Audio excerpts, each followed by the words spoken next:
What's good, everybody? Welcome back to Deep Dive Hoops. I'm your host, Duby Rodgers. We got Sieka back in the building. What's good, peeps? That's the co-host of the year right here. What up? Yeah. So, if you haven't already, please subscribe to the Deep Dive Sports Network.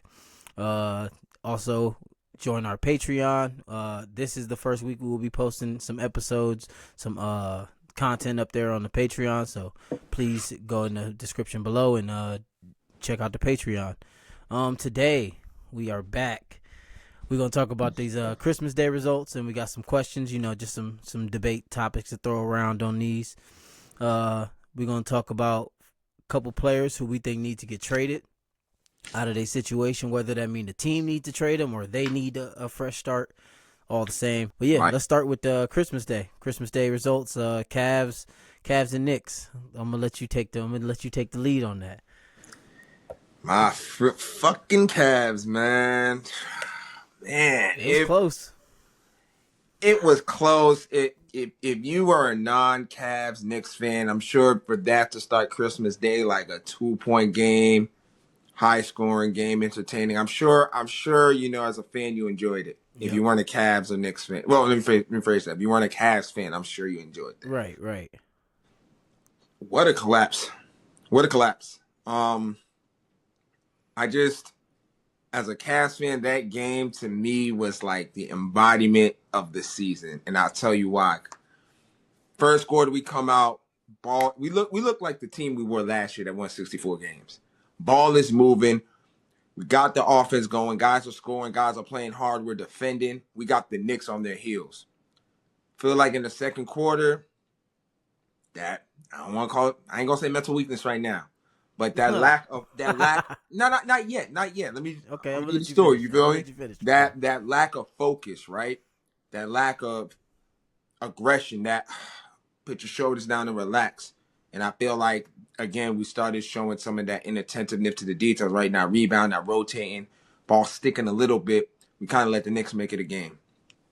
But like in the third quarter, went back to last year, right? Ball moving again, looking like all right, this is it. Like bust this game open. Get the momentum for the end of the first quarter of the season and ride out to the All-Star game off this win and feeling good, especially because the Knicks look really good right now. It's a good win. We kind of got a little bit of beef, maybe more coming from our side because they beat us 2 years ago in the playoffs. Yep. But I mean, we were up 17 with a lot of time left, and at that point, you saw what the disappointment in the Cavs season is.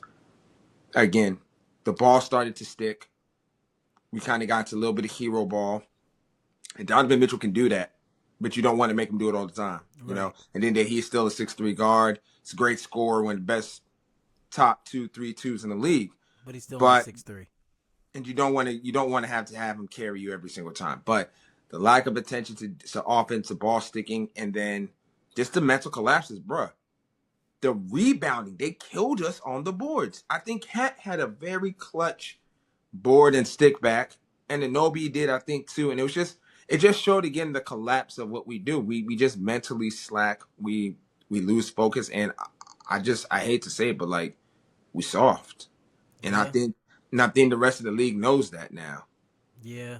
Which is why no one respected us last year when we was winning 64. Like if you come into the season, if you a team that's winning 60 plus games, people talking like, yo, they got a chance to win this whole thing. Ain't nobody was saying that about us. Nobody and had really. And I felt disrespected, but after what we just did last year against the Pacers and what we just done this season, like you're justified. We are soft. We don't have a bench anymore, and we depend way too much on Donovan Mitchell.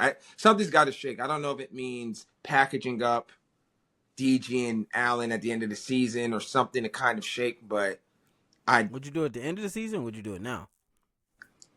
I think, I know what you're going to say. You're going to say the logical thing is to do it now. No, not always. Not always the case. I like to wait because I don't want to be like, I'm not trying to be completely gloom and doom because injuries have hurt us. Yeah. But if it doesn't work again after a 64 season and season where it's looking like we're going to be the 8th seed playing in the play-in, you got to break it up.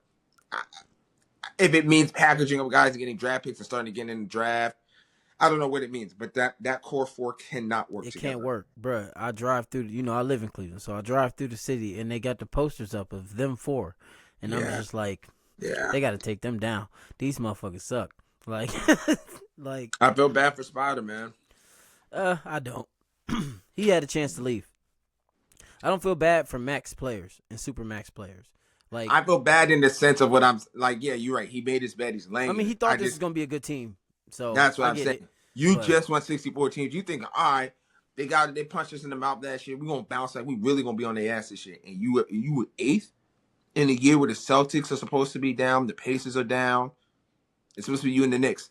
I just don't know. I never believed in the team. I just think it's not the type of team that's built to win the championship. I mean, they was good, but I just didn't see them. I don't think nobody ever had them as a real contender for the title. But that's kind of the problem with Spider's teams. Like, that's the same with those Utah teams. If we're being honest, they was always good, but whoever said they was going to win the title? Nobody. I think it's two things with Spider. We've never seen him play with someone that's like kind of like a Tatum has Jaylen Brown, like a 1B guy that you can just like, yo, here's the, or not comparing to legacy or anything, but like a Bron to Kyrie here, go get the ball, go get your bucket. He's never had that on the perimeter, and it's kind of hard to ask a 6'3" guy to be like your lead guy in 2025. Yep. Like, it's really hard to ask that. Yeah. When the league is bigger and taller, it's really hard to ask that 6'3" guy. He can't guard the best guards. It's not even about guarding. It's just hard for him to consistently carry that burden. Like, I don't know if that podcast that Braun, KD, and Steph and Steve Nash were doing, like they were talking about, like, the 6'2", 6'3" guard is dying because the league is getting bigger. You have Cade Cunningham's coming out all the time. Like when Cade came into the league, it was like, okay, like we got another 6'7" guard. Same with LaMelo, but like that's becoming more commonplace. I mean, y'all got a 6'6" guy, Stephon Castle. Like it's becoming more commonplace. Way more. So it's harder for that. And look at our backcourt. Our backcourt is 6'1" and 6'3". And that is why I said 2 years ago, and everybody said, I don't know if that's why everybody was saying it, but that's one of the main reasons I was saying why you got to break this up, or at least change what it is, because before Donovan signed that contract, that extension, we knew this team was challenged at the guard position. Yeah. People hunt guard any guards. Yeah. And all the bench guards are just as small as they are. Bro, so the thing that made me mad against it, like to your point, the thing that made me mad against the Pacers, bro, the Pacers guards they were playing like they was in the pickup, just taking our guys one-on-one off the dribble. Right. None of our guards could guard any of their guards. Yeah. So, yeah. And the other thing with Spider's game, and it's kind of a knock, and I'm not really trying to like go at him, but it's just reality. When you're not a playmaker, you can't really make like the other guys on your team better. You know what I mean? It's not like a Luka where it's like, okay, I'm gonna get off 8 assists and rack up points to get Lively feeling good, like when he was the Mavs, right? Yeah. Or get PJ Washington feeling good. Like he doesn't really have that skill set. So that is a part of the limitation. Darius Garland. I mean, that is what Darius is supposed to do, but he don't have that. He's a 2. But he's a small 2. Darius Garland can facilitate, but he's not even on the Luka level. Like he's not that type of point guard. Yeah, and it's not like on the. I'm not expecting him to come in and give me 10. He's not going to lift your floor. He's not going to lift your floor. He's not. You know what I mean? Not. I don't expect 10 assists from him. Yeah. I don't even expect 9 or 8. He might give me that, and that'd be great. But that also means he's not scoring, and that's what. And I need scoring. And for our team, because Mobley still hasn't taken that 18 to 20. He's at 18. He hasn't taken that leap to 24. He's at 18 right now? I'm sure he is. I bet you if I don't look, I bet you he's at 18. I'll look. I bet you he's at 18 a game. 18 and 8. That's what he. That's the type of like. I can see he should be at over 20 right now. This is the number. Easily, bro. He should be at 26. And if I'm wrong, I'll eat crow. But I'm not. Yeah. 18.3. See, there you go. And 9.1. Well, the rebounding's up. Yeah. But I need 10. 9 is cool though. I'll take 9. I'll take 9 if you don't have Jared Allen behind you. In the perfect way, you do have Jared Allen behind you. But once Jared Allen is gone, I'm gonna need that to go up to 10. You're saying 10. 10, 11. In the world where I imagine a dominant Evan Mobley that we saw a glimpse of last year, I expect somewhere of a 24 to 11 to 12. Yeah. The guys, he's 6'11", but they've been listing him 7 foot since high school. For sure. The motherfucker's 7 foot. You feel me? Definitely I expect 11 20, to 12. I was about easy. to say 25 and 11, but that's Hey, about, if I got 25 and 11, I'll take it. We'd be a completely different team if we got 25 out of them. Yeah. But like I said, to your he's point, deferring to Spider. But he's also not really a guy creating off the dribble. He's not really creating his own shot. I was gonna say I don't even know if it's deferring to. But I mean, when Spider, but you're right. But Spider has to take shots. Yeah, he can't create. Yeah. And the thing with Evan Mobley, like last year when we see him like try to experiment, and he do got like there are flashes where he got a little bag. But the thing with Evan Mobley, if you're a defender and you give him one bump off on his drive, the line of his drive, he can't finish after that, and that's a limitation because then you get the deferring for the next two possessions when he gets bumped off that line and misses the baby hook or the lay. Yeah, and that's where you have the issue. Now Donovan Mitchell's like, okay, I gotta go. Yeah, I gotta go get mine. So but that's the Cavs. The Knicks, I think, from their perspective, great win for them. I mean, to me, they are showing the poise of someone that is gearing up for a finals run. That is truly gearing up and understands the moment of the situation that they're in. They understand their moment right now. They understand the window of opportunity is here. You're not under Tibbs anymore, so you guys aren't getting ran into the ground. You have a coach in Mike Brown who can coach both sides of the floor. He's allowing you guys to expand your offense and not so much. He's still a high usage guard and dominant because that's just what his game is. But other guys are eating, right? You got Anunoby and Mikal Bridges. Mikal Bridges is having a pretty good season. Both those your wings are doing their thing. Josh Hart is doing his thing. Cat's doing his thing. They're a team that are on the same string, and they understand that this is their moment. Right. This is their opportunity. Their teams that are supposed to contend with them are down, right? Yep. Celtics are there, but they're not at full strength because their best player's done, or if you want to say it's their second, whatever. Tatum's out. Pacers, who just went to the finals and annoyed the crap out of everyone, they're down for the count. Cleveland isn't who they say they are. Nope. The teams you got to compete with are the Pistons, the Raptors. Everyone that you have to compete with. Everyone you have to compete with is a young team that doesn't have playoff experience. So you're the big dog. You're the one with the experience. This is your moment. This is the year. Giannis ain't at the party. Too. Giannis ain't at the party. So this is literally your moment. And I feel like when they won the play-in, even yesterday, even when they were down, they didn't look like your body language, like they didn't give up anything. Like, damn, it's over. Like they're poised, and I think they really understand. I hate to fucking say this as a Cavs fan, but I think the Knicks are coming out the East, man. I mean, they've been poised to come out of the East the past 2 years. The only thing that was holding them back was Tibbs and his usage rate.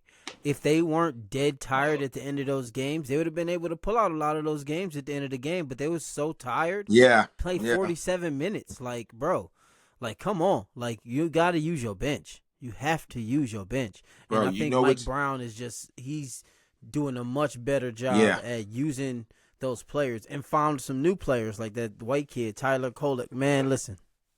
Man, listen, bro. I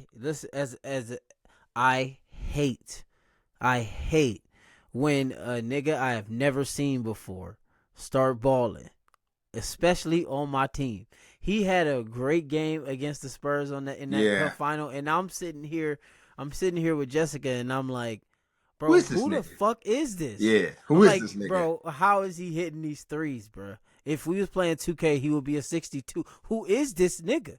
But he's balling for them, man. You saw. But I've watched a few more games. He's balling. He balling. But that was my first time seeing him, and I was like, bro, what the fuck is going on? I hate that shit. I hate that shit when you're a new nigga you never seen before, but he come in, give your team 13, and you like, what? So the kid's doing his thing. He nice. And the Knicks, they've been ready to do it. I just think their usage rate has been so high. But now this year, they don't have anybody in the top 10 in usage. I mean, maybe Brunson, but like not Hart, not a newbie, like they getting rest, and that's why they're able to pull out these games at the end of the game. That's a few big games this year that they've pulled out and didn't really look like. I mean, they look like the better team. So, yeah, they I think they're the best team in the East. I mean, I still think the Pistons are, because they've been so good. They've been held as number one so long, but I don't think that's going to last. As the season starts to go, I think the youth will start to show a little bit, and it'll drop them down to a 2 or a 3. You know what I'm saying? They're still going to be very dangerous, for sure. But I still think the Celtics have something to say too, because the Celtics ain't too far back. So I feel like it's a couple of these teams that's actually got vets, and they know what time it is. After Christmas is when it really gets serious. Like, this is when we got to kick in the high gear.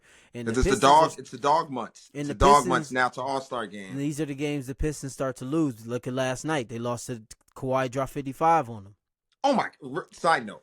Boy, did he rewind the clock on their ass. Yeah. He rewinded the clock on their ass. Kawhi dropped 55 on him. So, that was wild. Yeah, I saw that game. Yeah, he rewinded the clock on their ass. So, you got to – this is – so. I agree with your – yeah, I disagree. I'm saying I agree that, the Knicks are the top Pistons, dog. I think the Knicks are the top dog right now. They're the team to beat in the East. Waiver, yeah. Because the Pistons – if this the Pistons versus the Knicks are going to be favored. I agree. So. And to add another fun part, it's a rematch from last year. Yes. It's a rematch from last year. So that's a nice little grudge match. We got Spurs OKC. Spurs beat OKC. Hey. Yeah, we are 3 times y'all got them. Yeah. Hey, not one, not 2, not 3. It's beautiful to me because I've been saying this for years. How you beat OKC, like. Yes, Shea gonna get the 30, but if you let Shea get 30 and you let Chet get 21 and you let Jalen Williams get 23, you're gonna lose every time because they got so many other guys that help out. Caruso doing whatever, he hacking everybody. You know what I'm saying? They got so many others that can come to the party and give them that extra boost. But if you let those 2 guys go off, it's gonna be a rough night. But those 2 guys haven't gone off in any of those games, and really, I think we just got big guards too. We got a big team, so it's harder for them. They usually are bigger than everybody else they're playing, especially at the guard position. But that's not the case when they play the Spurs because all of our guards are 6'6". I think at least 6'6". I think Fox. Go ahead. To your point, I think the thing that is the most critical point about y'all matchup. Before we even get into the whole Wemby Chet thing, and before we talk about Chet and J-Dub's game against y'all got players to match their players. OKC is typically more athletic, bigger, longer than everybody. Yeah. De'Aaron Fox, Devin Vassell, Dylan Harper, Stephon Castle. You have 4 of those guys that are just as equally, they're all 6'6". Yep. Well, De'Aaron Fox is 6'4", but whatever. Yeah, the other 3 are definitely 6'6". Yep. The long arm, the athletic, they're big bodies, and they got this. They got the IQ to hoop. Yeah. And they can all get a bucket on their own. Yep. 3 levels. They all get to the rim. They all shoot the 3, and they all got the midi. That's very difficult and annoying to guard when you guard a 3-level scorer. Yeah. Some guys you're like, okay, this guy wants to drive. Oh, if I run him off the 3-point line, I got him. Especially because the OKC really not great perimeter defenders. No, I disagree with that. No, great. Caruso is. But I think they're great perimeter defenders. I think the problem is your 4 guys I just named can all get a bucket. But there's a lot of guys that can get a bucket on them. Like Nah. Not across the league. Your guys, your 4 are buckets. Each of them are buckets, bro. Yeah. Fox, even Harper, young ass. Side note, did you see that dunk he had the other day? Yeah, I did. That shit was great. Wild. Yeah. Your 4 guys, Castle, they're buckets, and but more importantly than just being buckets, when they get in the paint, so y'all do the same thing that OKC likes to do, right? Mm-hmm. OKC offense is predicated. JW and SGA got to get paint touches. Whether they get to the paint, get to the cup, or they do the little middies. They need to get inside under the free throw line in the paint, and from there, that's where the offense shakes, right? Whether it's them getting to the rim or kick out to our Caruso's, our Cason Wallace's, our Nick Wiggins, right? Aaron Wiggins. Sorry, Aaron Wiggins. to those different guys, right? To where they now, because the defense had to sink in, they're getting cleaner looks. Y'all do the same thing, and even more. Y'all, the little wrinkle y'all like to add is y'all like to dump off to the big man like back in the day. Y'all like to do that a lot. Mm-hmm. The problem for OKC when they play you guys is you guys happen to have a 7'5" freak in front of the rim. So what it does is it limits the effectiveness of SGA and J-Dub's ability to be impactful in the paint. Yeah. So now that they're not impactful in the paint, your guys don't got to come in as much, right? Yeah. Now when I rotate out, where before a guy was closing out on a Case and Wallace in the corner, your guys, they're a little closer. Yeah. Not even just that. Your guys are a little bigger and athletic. They're able to close out even better on top of not having to sink into the paint as much. So now that three that Case and Wallace is used to having that spacing is a little tighter now. So there's a little bit of, you know what I'm saying? Yeah. It's harder to hit those threes. And even before, when those guys could catch that ball on the perimeter and then drive to the rim and have finishes, everyone and their mama be scared of Wemby at the rim. I was watching the game. My dad's like, "Why is OKC keep missing all these layups?" I'm like, "Dad, do you see the 7'5" Frenchman down there? Yeah, Slender Man is down there swatting shit. Like, yeah they're gonna be a little. You're gonna be. It's timid. Like if a regular person try to play against a 6'8" guy for the first time, like you're not used to having to put that extra lift on your. They're not used to that. Yeah. So, I think you guys match up well with them, and the Wemby factor defensively as a rim protector plays directly into the OKC weakness of them having to predicate their offense on getting rim touches. And I think go ahead. You finish. I'm sorry, you're making a good point, bro. You're making a good point. I like it. And then the other point is SGA. So SGA, when you that level of greatness, you know what I mean, you're going to get your buckets, whether it's going to be, you know the rule, 25 shots for 25 points. Like, I know you're going to get your 25 points. I need you to be inefficient. And SGA is a master of efficiency. And I think in the Christmas game, y'all made him very inefficient, which is one of the few times I've seen that. But more importantly, J-Dub and Chet were nowhere to be found. Mm-hmm. And we talked about it last year in the playoffs against the Nuggets. The games they lost against the Nuggets, one or two of those guys didn't show up. If you can make sure both of SGA can go have 30, you pretty much got to give them the 30. But if those guys are under 20, you can beat OKC. You can beat them. And y'all are doing that at a clip that is clearly weighing on them. And my question to you, I know you're going to be biased, but how does this make you feel as the Spurs in terms of contender?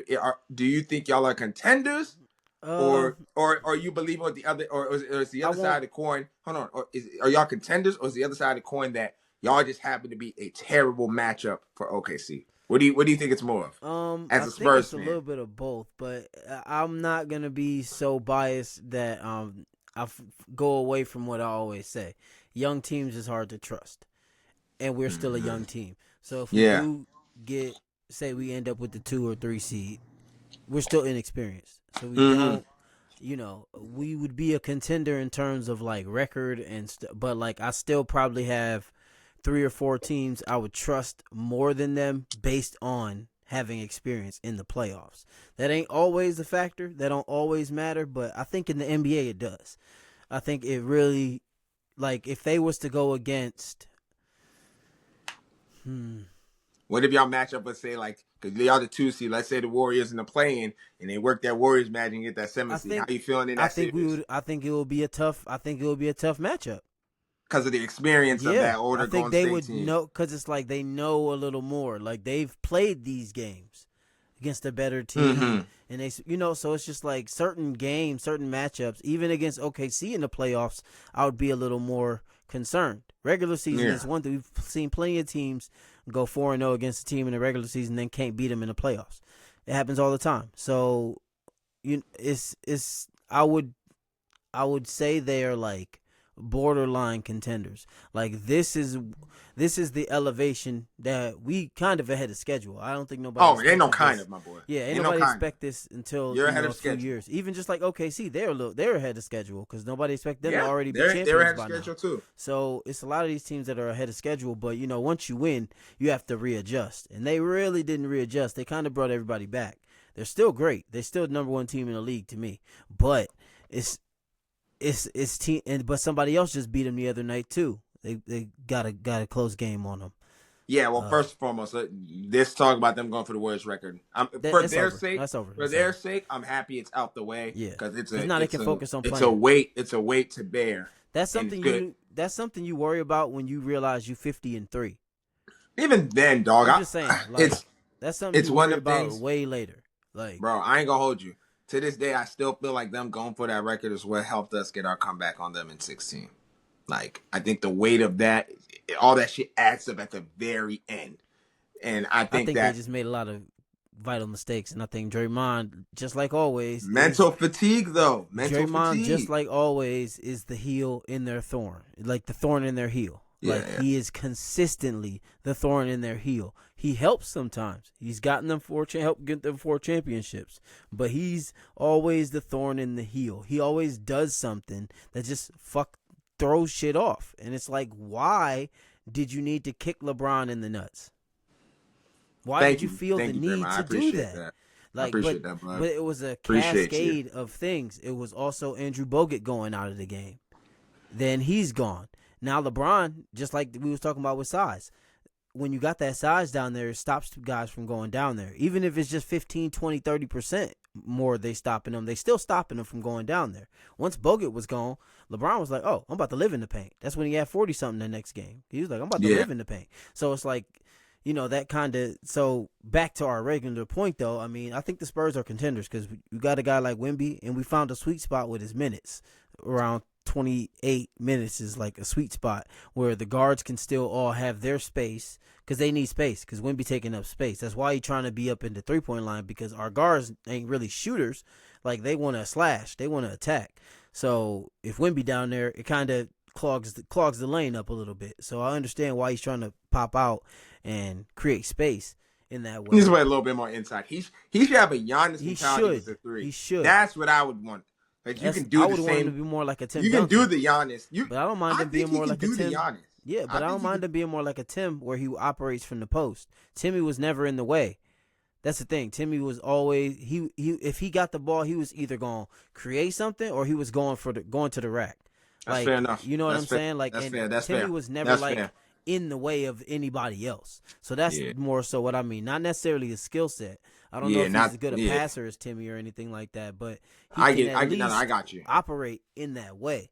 Operate from that spot, that part of the court where you dangerous. You could pull up. It's a lot you could do from that mid range. So, and you're still out of the way of the slashers. You know what I mean? And you could actually help with cleanup. Yeah. Make you that'd be a much better spot to get offensive rebounds when you sitting behind the play and and he already jumping over everybody.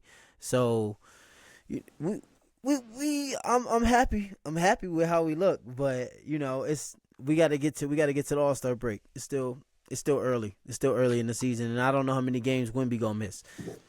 So that always is a factor to me. It's great that we could win without him, but we're not winning a championship without him. Yeah. So, that's where it goes. But let's like you just said, let's talk about the Warriors a little bit. You just mentioned them.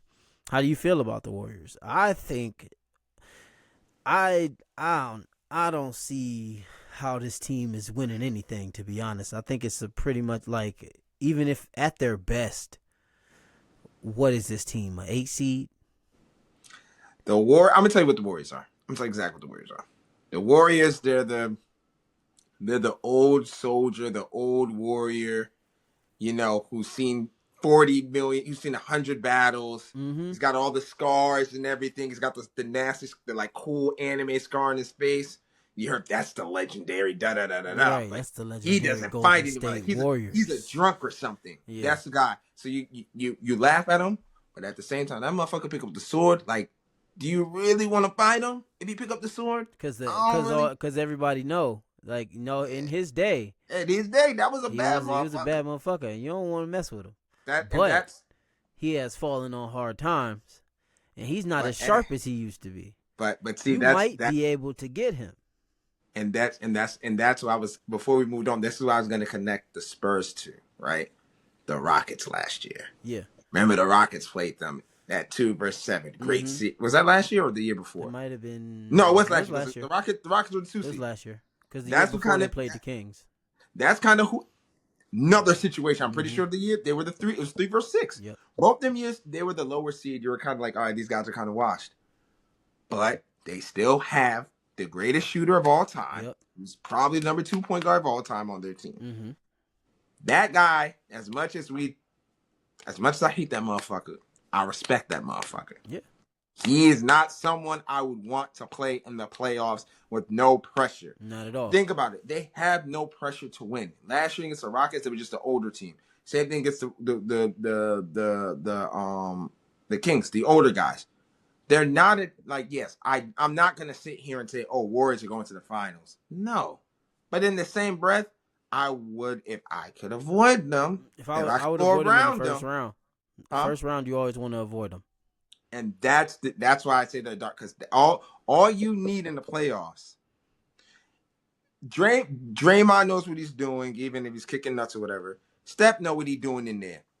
When you get I forget the center's name, the post dude, right? You get a Paditsky, or I'm sorry if I butchered your name. Whatever. Moses Moody, Kuminga. You get them a series where they kind of cook up and they feeling good about themselves and that confidence, and they can activate that latent strength and numbers thing going on that Steph can beat off of. I get scared as I go further against Steph. Yeah. You feel what I'm saying? I know what you're saying. You get some confidence in that first round. Again, damn. Second round, now that's either y'all or the Nuggets playing them. And it's like, I think you can beat them, but do you want to risk the potential of playing those guys who are playing with house money and really aren't supposed to be there? You have to have an overwhelming amount of talent to beat them. Like, that's what it is. But I just feel like they're definitely scary. They always gonna be scary. But this is also one of those situations where they've been holding on to this core for so long. Oh my God, way too long. Way too long. But so, like we was talking about, back to our analogy with the old, drunken master. It's like, eventually, a young pup shows up who's like, nah, I could take this nigga. I'm gonna take this. I'm gonna put this old nigga down. Like, I know how y'all feel, and we respect what you've done, but this is not that. It's a new time. And I think if they was to face the Spurs, that would probably be one of those moments. That would be our moment to make that statement. Like, hey, it's a new sheriff in town. Like, it's been a new sheriff in town for a while now, but they still hanging around. It's like that old sheriff he still come around, and he still got some input into what things happening. And it's like, eventually, sir, we're gonna need you to step away. So we're gonna need you to hand your badge in, sir. I think Draymond's contract is up after this year. He's not getting another contract. I agree. I just think that they're not a team. I'm not gonna call the Warriors a contender. They're in that weird space. Like, yo, can I avoid them? Like, I'd rather not play them. And I think if you two were to match up in the playoffs, it would be basketball tells us to be bad for the Warriors. They have no matchup for Wemby in the slightest. Yeah. They have no matchup for him. And again, you have a million guards you could run at Steph.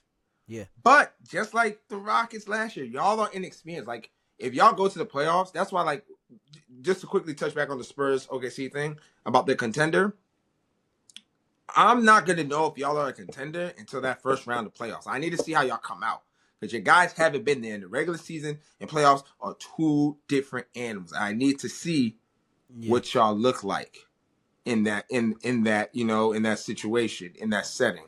If y'all look like the same dudes that would just smack OKC, now we talking. Now y'all contenders. So, but I think y'all would put the old man out of their misery. But there's somebody I wouldn't want to play. Steph is still playing at a high level.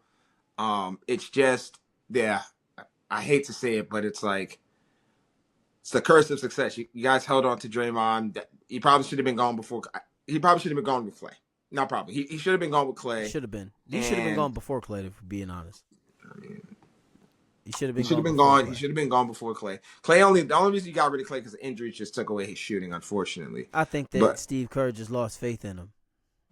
Because if Steve Kerr still believed in him, he would still be there. Steve Kerr decided to put Brandon Podziemski ahead of him, and I think he just lost confidence in Clay, and I think that's what really killed his. Because it's Clay still. I mean, he ain't what he was, but he's still Klay Thompson, and he still should be in a Golden State jersey. Like, you know what I'm saying? He should have been in, Yeah. because he didn't do nothing wrong. That's why I think Klay got the he got the short end of the stick on this, because it's like he didn't do nothing wrong. All he did He was was well loved. I don't know all he anyone did was that play his heart out and get hurt. Draymond is the nigga who punched the up and coming young guard who was supposed to take over for Steph. So right now, Steph would be having a much easier time. And then maybe you could bring Klay off the bench, but he would at least be okay with coming off the bench against a guard who's actually good, not Brandon Podziemski. You know what I'm saying? He's not. Klay Thompson should never ever come off the bench behind Brandon Podziemski. I don't give a fuck what year we in. Period. You know what I'm saying? He's not that good. And he didn't add nothing to their offense. Like, you know what I'm saying? Like, they put him in there, and it's not like they got a boost. Their offense has been getting worse and worse and worse. So they tried to blame Klay. They thought it was Klay, the fact that Klay's shooting dropped. But I think it's just Steve Kerr. I think it's just I just think he hasn't grown as a coach. I think he hasn't had to. He can't develop talent. I mean, let's call it. We talked about that. He cannot. He's not a developer of talent, and they another team who should have traded Kuminga a long time ago. I don't like how they held on to him, man. I don't even know what the point of that was. I don't like that they held on to him. They should have let him go. That made no sense to me. Let him go if you're not going to utilize the kid. Because now he's sitting in games, he getting DMPs, again. Like, what is the point of having him if you're not actually going to use him? I just think because what is it? Why are they so adamant on keeping him when it's clear they don't want to use him? I think in their minds they're like, it's complete speculation. I have no facts backing this, but the only logic that I can draw is like, okay, this is like the one gem I have that will be post Steph. I gotta hold on to it because I can't find anything. I don't know if I'll get anything else. Steph not leaving for another 3 at least, so you're not about to hold him for that long. Like, he's not that. That's the only thing I can think of. Even if they was letting him play, he's still not that. He's not what they think he is. He might be athletic, and he has games where but he's inconsistent. Yeah. That's why Steve Kerr ended up taking him out the lineup, because you can't depend on him. He give you 26, and then he give you 12. His scoring is a lot like Karis LeVert. Oh my God! Don't even get me started. I'm just saying that's how Karis LeVert was. He'll come out here, have a big game. Everybody like, oh yeah, Karis LeVert, he could be a starter in this league. And then the next 6 games, he ain't get a 20. It's the same kind of score. So I just feel like for them to hold on to him, I also think holding on to these players is stopping them from growth. Like, you could have think about. Don't look. We gonna talk about that. Yeah, because think about how many other players you could have. Think about who you could have come across by now. Because they just brought Jimmy in to do what Kuminga's supposed to be doing. Which, when they did that, I was like, so y'all gonna get rid of Kuminga? Because you brought the same 2 in. You brought the same. You have two copies of the same thing. What's the point? I don't understand the Kuminga hold on. And again, that's why the Warriors are in the situation they're in now. They have it's almost like when you play 2K My Player and you play so long into My Player or My Career, and then it just starts giving you generic like players they make up. Right. You start playing with those, and it keeps like one guy from the original 2K game, and that's Draymond they kept. Right. The rest are a bunch of generics around them. Yeah. That's really what it is. Literally. So and he's washed. Can we say it? Like, I know we can, but I'm just saying, like, he's still moving around, acting like he's this guy. Like, he's washed. Like, Draymond is not good anymore. Like, and the fact that they are anchoring their defense on him is why their defense looks so bad. That's why Scotty Barnes had 23 points, 25 boards, and 10 assists. They scored 141 on him. He killed that game. Draymond can't do nothing with Scotty Barnes. He couldn't do anything with Julius last year in the playoffs. He's done. So I think the sooner they can just accept it. See, because what the problem is now you fucking up Steph's final years. I Steph said it the understand, other day too. He said it the other day too about like I what he don't want to said, be like Kobe where I'm just going out there and scoring. I'm and like, that's yeah, what they're is, and wasting that's you. what it is right now. They're wasting you. He had 39. They lost to the Raptors by 16 In OT, I in think, right? OT. It went to OT. Come on, bruh. So Draymond had 21, but like that, his 21 is the most inconsequential 21 ever. quietest 21 you will hear. And Jimmy only had 19. Side note, what's up with so my thing with Jimmy is shout out to Jimmy when he was he had some great playoff runs with them. That 23 run to the finals, like, hey, you got to clap it up for that run. That playoff Jimmy run was great. Yeah. It's like he went to the Warriors and like I don't know if he's like disappeared because it was kind of supposed to be like, okay, we know Jimmy's a great 2 option. Like he can be his skill set is perfect for your number 2 option, right? Yeah. The Army knife in the sense of like a very similar to like kind of like what a JW is with OKC, right? Your Army knife, your Swiss Army knife that can do everything.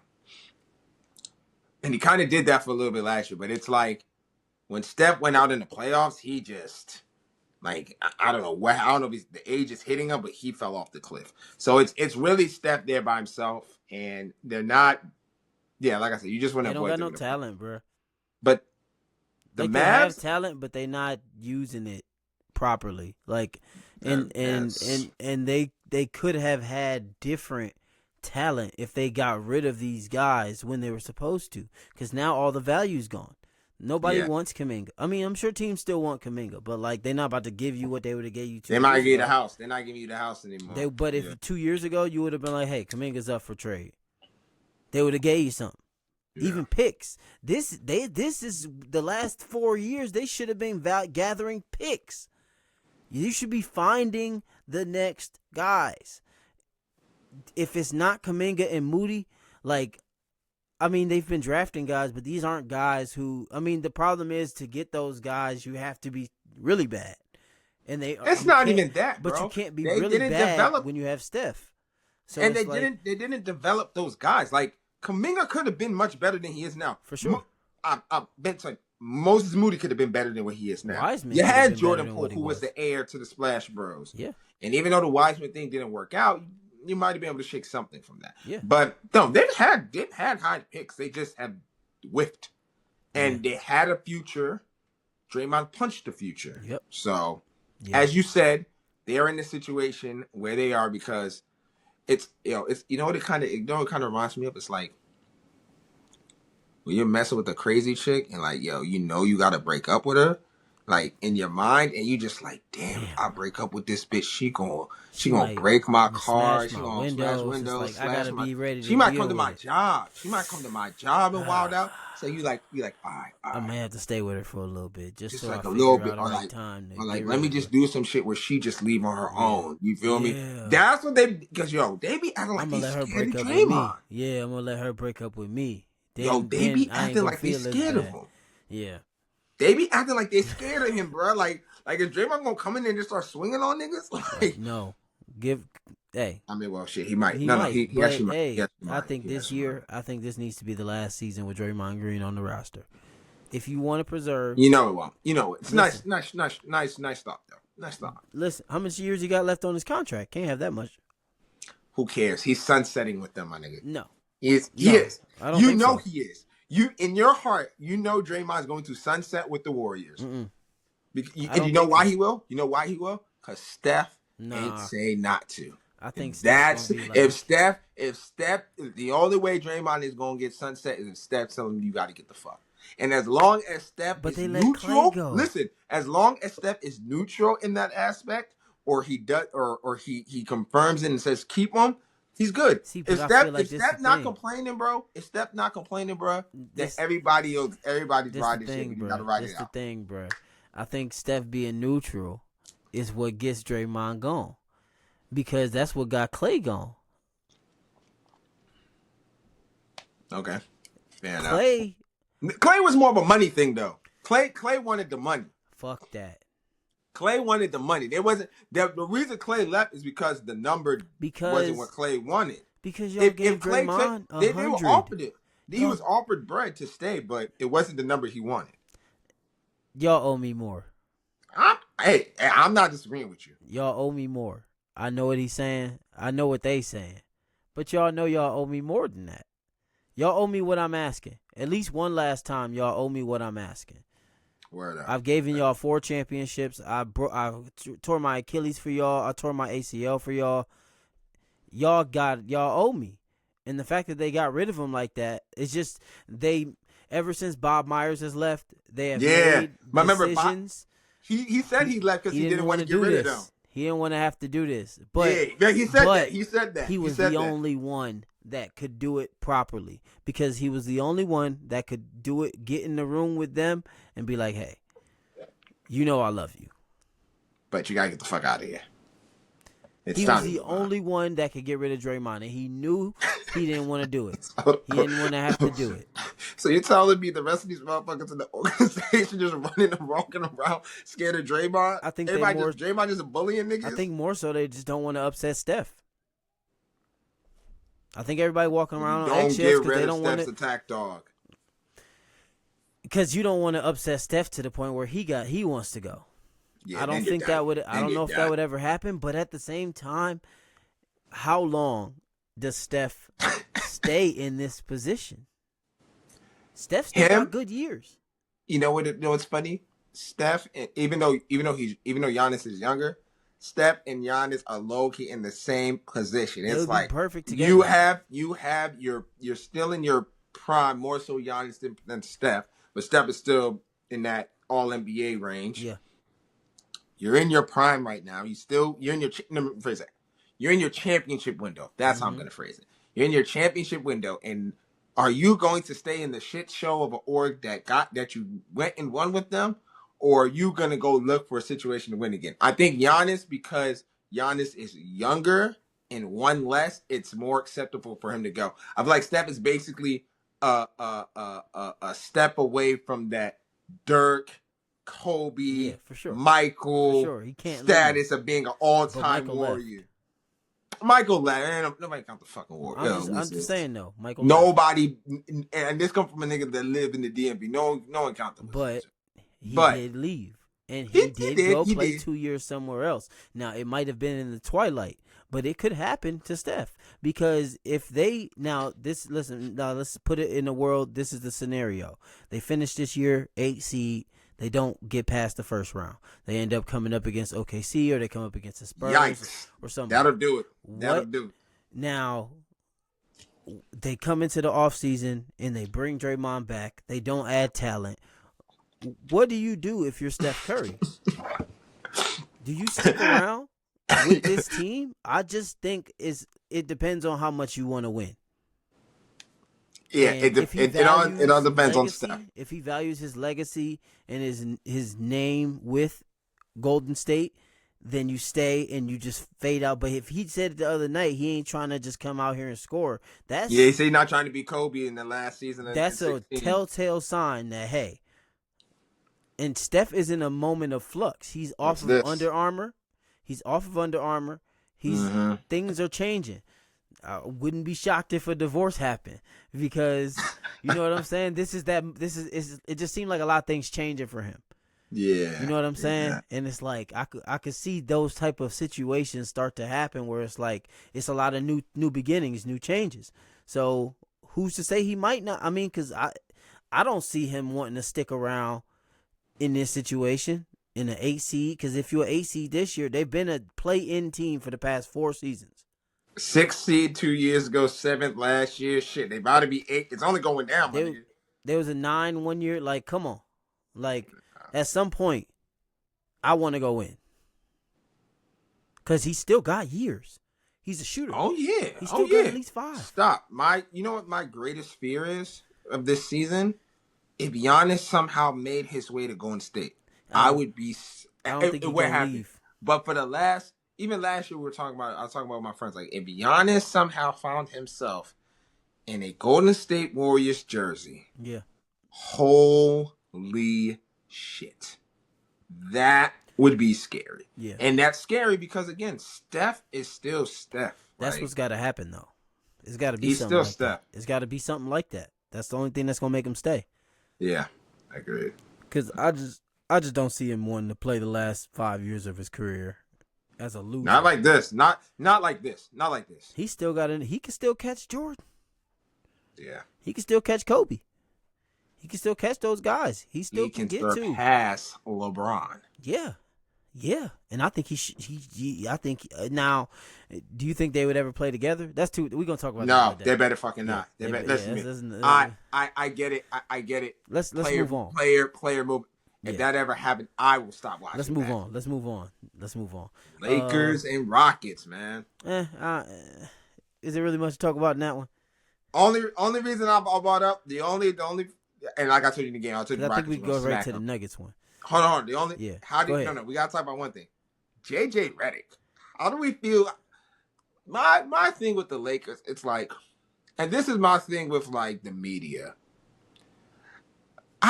To me, it feels like, yo, JJ, because do you listen to some of his post games? He be talking so tough sometimes. Like, but he like one of them like he about to Bobby Knight motherfuckers. You feel me? Yeah. Bobby Knight from Indiana back in the day, who's just like, I'm gonna run you guys in the ground. We gonna do defensive. You ain't gonna touch the basketball. Like the way he talks, especially after the Christmas game, the way he was talking, like, yeah, Saturday's gonna.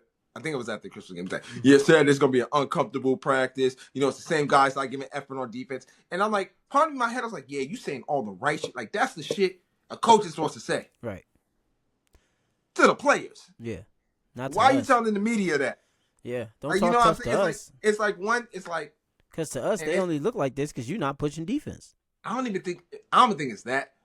I just think the roster is, as we have talked about before, the roster is not designed to lock shit up. No. That roster is designed for 2 to 3 guys to go get a bucket. But also, rest of y'all better hit them kick out threes. But also, that's what the roster is designed for. If LeBron and Luka give minimal effort, then they definitely can't win. And that's who he was talking about. When he said the 2 people, the same guys, yeah, it's the 41-year-old that can't play defense anymore, and it's the young 25, 26-year-old that just does not play defense.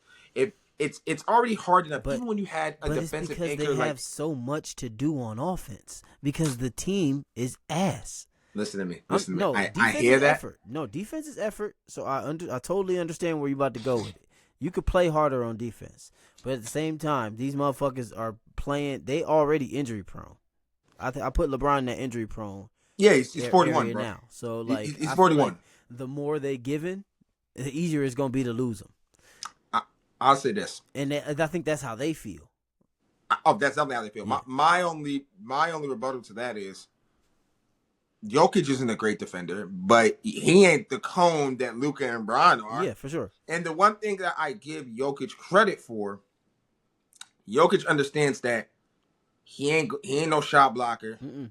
He ain't gonna slide his feet. But you know what he did to help make up for his defensive liability? He has become the best. In my opinion, he's become the best rebounder in the league. Yeah, he crashes the fuck out of the boards, both sides. Yep. And if you're not going to be the guy to lock down the defender, you better get your ass on the board and give them one shot. He's still clogging up space down there. He might not be a shot blocker, but he's still 7 feet, and he's still down there, and he's still going to stop some guys from going down there.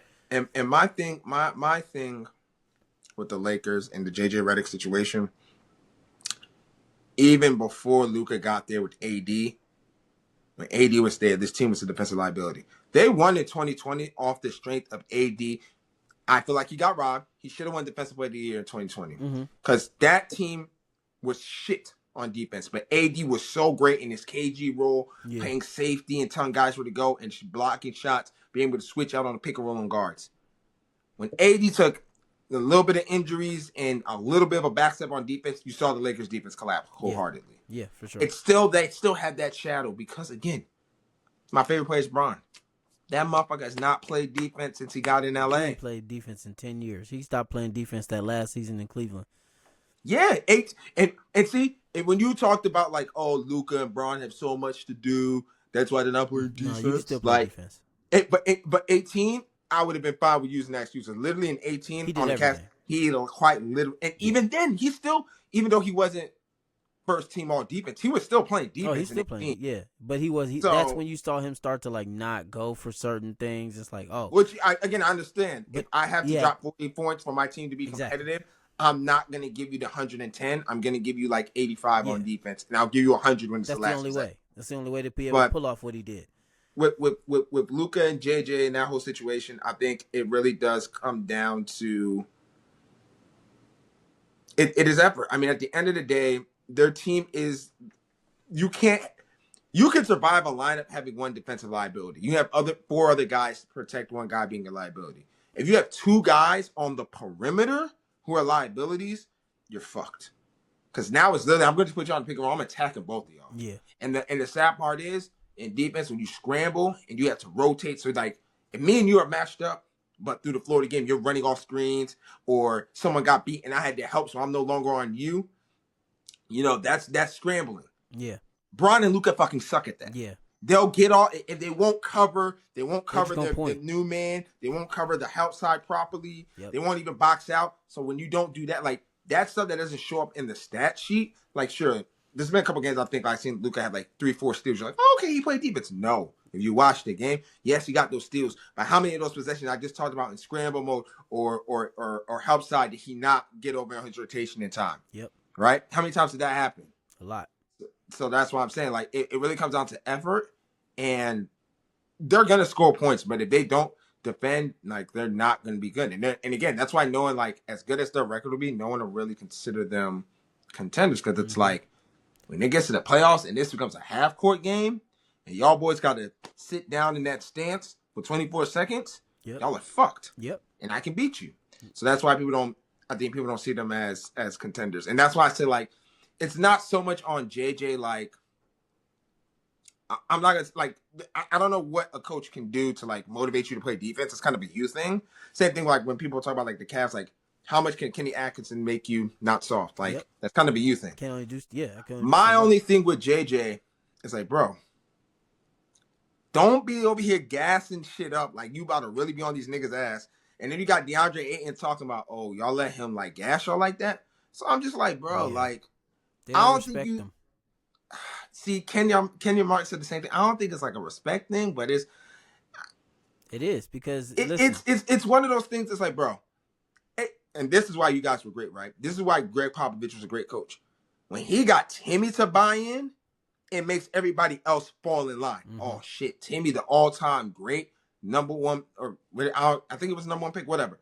The young MVP, the guy stopped the 3-peat Shaq and Kobe Lakers, like. Damn, he letting Pop talk something like that? Fuck, I gotta fall in line.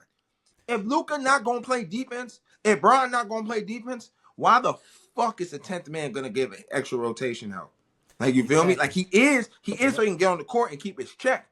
But they like gonna play in LeBron the psyche of the defense, exactly. In your psyche, you're not really gonna go harder because your leader not going harder. Leaders lead. You know what I'm saying? Yep. So they lead by example. And it's not just words. You gotta lead by example. And I just don't think I think JJ. See, this is the problem too. We saw JJ play, so we know he wasn't. He never won a championship. So for him to preach this shit like he know what it takes to win a championship, he don't. He never won one. So it's like you telling guys, and then you got guys talking to guys who are better than you. It's different when it's an older guy because he was in a different era, and it's like you got to kind of respect that. They kind of see him a little bit appear. I get what you mean. It's kind of what hurt Steve Nash. He just hurt Steve playing. Nash and Jason Kidd. Like when Jason Kidd was coaching KG and them, that's the Because if JJ Redick was coaching a team like the Pistons or something like that, I think it would be great. I think those young guys would buy into more of what JJ Redick was talking about. Because he got the lineage to show, like he was a really good player, and he was a great player in college under a great coach. So he has the lineage to be respected by a younger team. But a team full of veterans, I just don't know how much they really respect. Like nigga, I just played you a couple years ago, and you really not about to like do nothing. Yeah. So I just don't think they really at a certain point, like it's gonna fall on deaf ears.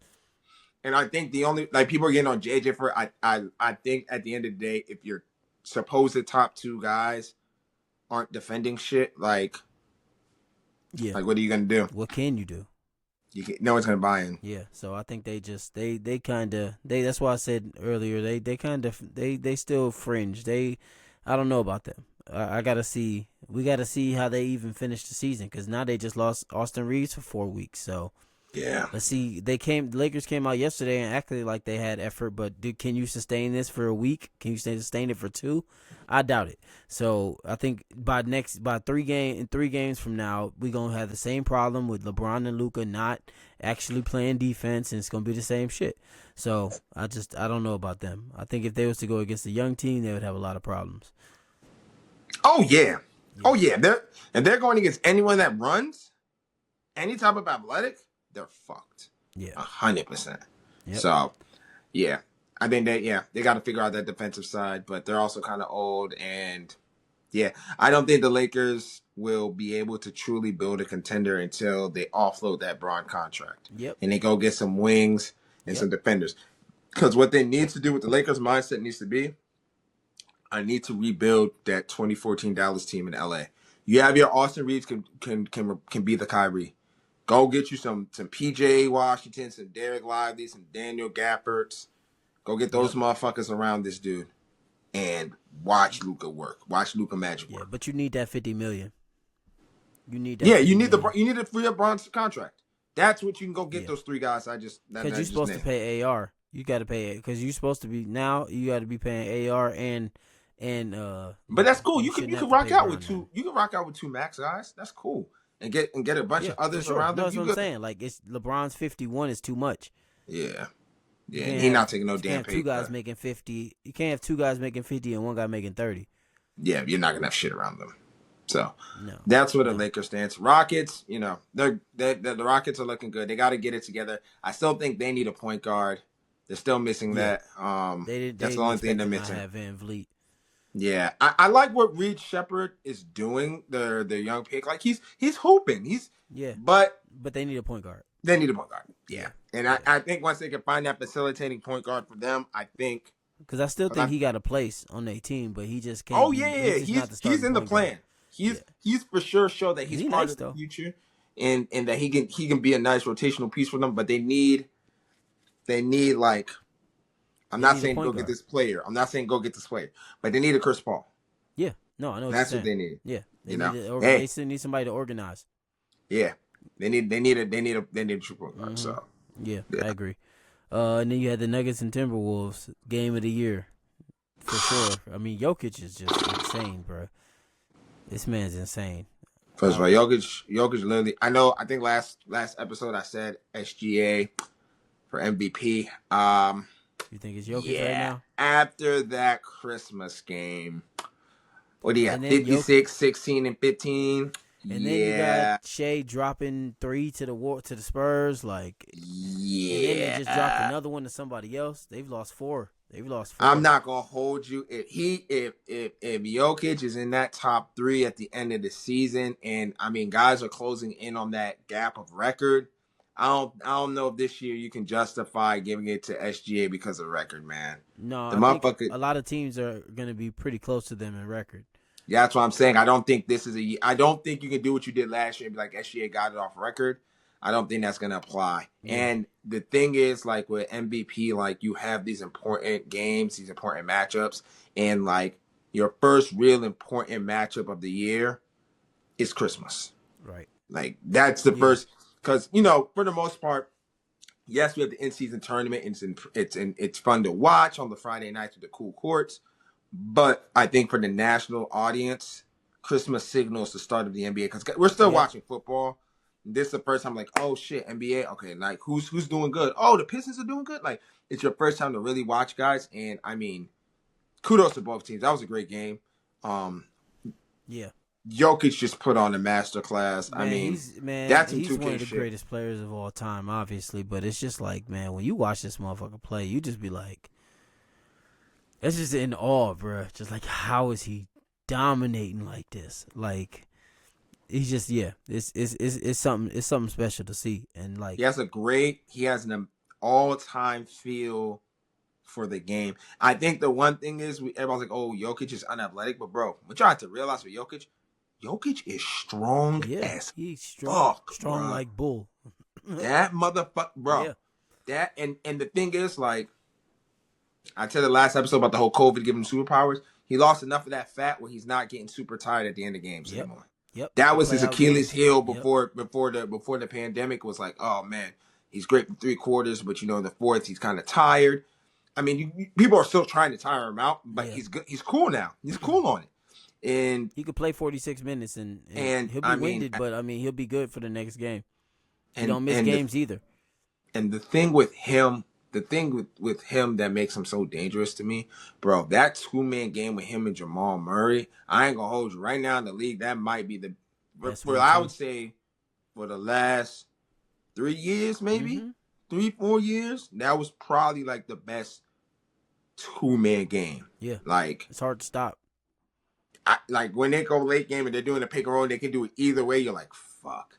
Like, what do you do? Especially when you got Jokic hitting threes off it's like, ain't nothing you could do, bro. Or you let Jamal use Jokic's big body to get that guard off him so he can put up some crazy shit and knock. Yeah. Like, it's a very difficult 2-man to stop. And when you have the passer that's the level of Jokic, bro, like, and then you add in Aaron Gordon who's creeping. All right, so like y'all playing y'all 2-man game over there, the three of us playing our off-ball game here. I'm gonna either sneak off and get a little putback dunk off y'all miss, or Jokic, hey, hit me on the cut. Like they're the Nuggets.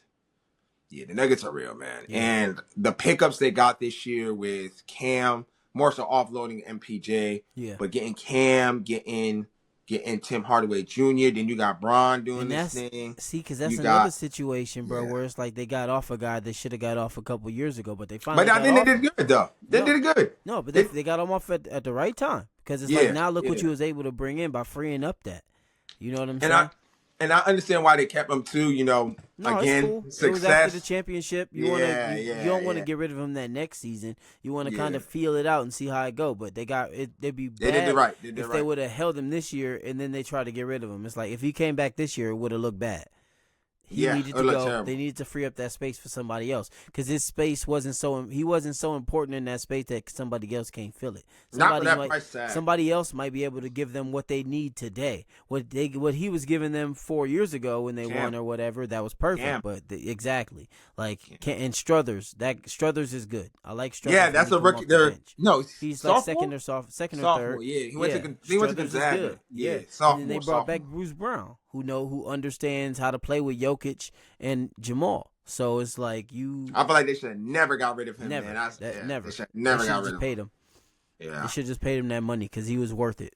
It wasn't like he went and got a he was their bench and he did great for them in the playoffs. He got him that helped them get that ring. Remember, he had a big game 6. Yeah. He was a very, very, very important part of that bench in that run. Yeah, but I think we just seen Jokic be one of the greatest players of all time. You know what I'm saying? As great as Shea is, he's not as good as Jokic. Nowhere near it. I'm sorry. Shea's really good, bro. But he's not that. Like he's a great scorer. But that's what SGA is going to go down as, a great scorer. Jokic is going to go down as a top 10 player of all time. So I don't know if you're going to get that from Shea. Let me ask you this: since we talking about Jokic all time, you know what I'm about to bring up. Go ahead. Jokic versus Shaq. I think Shaq would have had trouble. Now, which Shaq we talking about? Let's start with the Laker one because I think Orlando one's a little easier because he has less weight and he's a little bit more mobile. Well, let's talk. Let's talk MVP. Let's call MVP Shaq. I think Jokic would have had a lot of trouble, but I think Shaq would have had a lot of trouble too. I think Jokic is a better rebounder than Shaq. Shaq's you think so? I think so. You think so? Yeah, but Shaq's thing was just that he was just so much bigger than everybody else and stronger. But I don't know how much. What is Jokic? 7'1", 7'2"? 6'10". He's 6'10". I think 6'10". I think he's 6'10". Shaq 7'2". Yeah, my only. Shaq was so much stronger. Shaq probably would have dominated Jokic. He probably would have dominated Jokic. But if we're talking about now, see, this is the thing: are we talking 1-on-1 or are we talking 5-on-5? Because if we talking, I'm talking. See, for me, we talking basketball. So it's 5-on-5. I'm talking whose impact within a fight. You put 4 other guys around each of them, and they're going at each other in terms of like a matchup, right? So it's not just necessarily every play I'm going 1-on-1, but I'm trying to outplay you and win the game. That's how I look at it when I talk basketball. When I say a Bron versus Kobe, a Shaq versus I think if you look at the numbers, Shaq would have had like 35, 40 on Jokic, but Jokic would have been diamond. And he's 6'11", by the way. Jokic is 6'11". He would have been making Shaq have to step out. And Shaq don't want to do that. So I feel like it would have. I feel like it offensively, Shaq might have dominated him, but I feel like the way he would have to defend Jokic would throw his game off a bit, because Shaq was usually able to just stay down in the paint, not use too much energy. Shaq was we always know. Now I think Jokic could have outworked Shaq. I think Jokic. See, that's what I mean. Jokic can get some of those boards that Shaq don't want to really go for. So that's what I want to talk about. That's what I want to talk about. So you said rebounding. My only thing with that, Jokic is a great rebounder. I will give him that. Mm-hmm. But we also have to be realistic. Jokic isn't banging with real centers as much as a Shaq banged with real centers. Sure. Shaq was getting 12-ish boards on real centers. Yeah. Jokic is getting 13 in this era of tweeners. Yeah. I ain't saying Jokic can't rebound and bang with centers. But what I'm trying to say is that physicality, I think, like for example, right?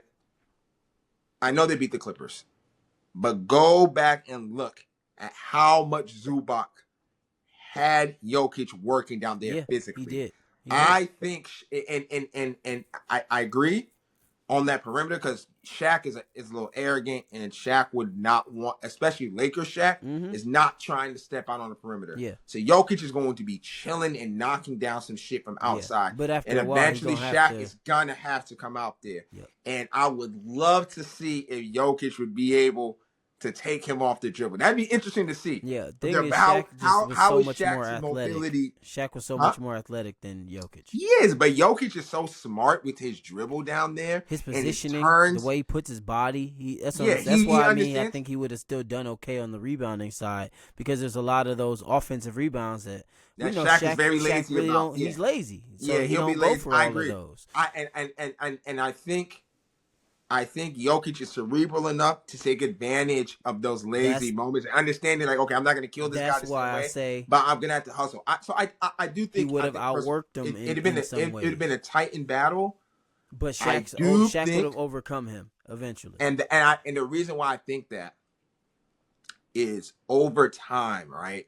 That banging and down low and the physicality, I think, would wear down Jokic quicker over time at the end of the game than it would Shaq. For sure. It would be like watching two heavyweights in the fucking 12th round. They're both tired as hell. Yeah.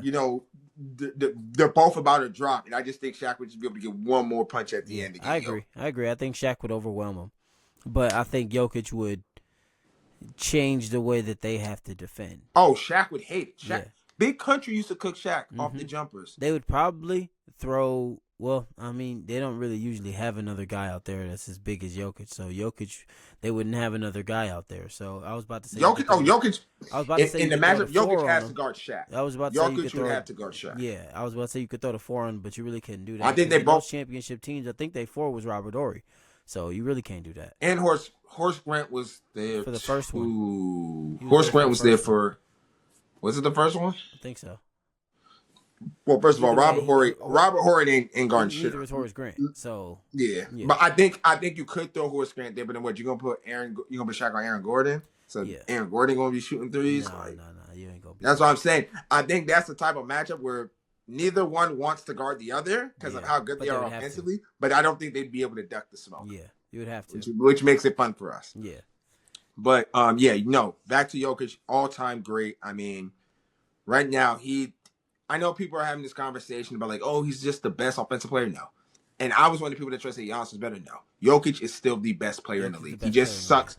He just sucks on defense, which is fine. It's not fine, but it's fine. But that's fine. Like, that's cool. Like, his teams ain't, it'd be different if his team was 30th in defense. They still be middle of the pack. They're not a horrible defensive team. They okay. So, he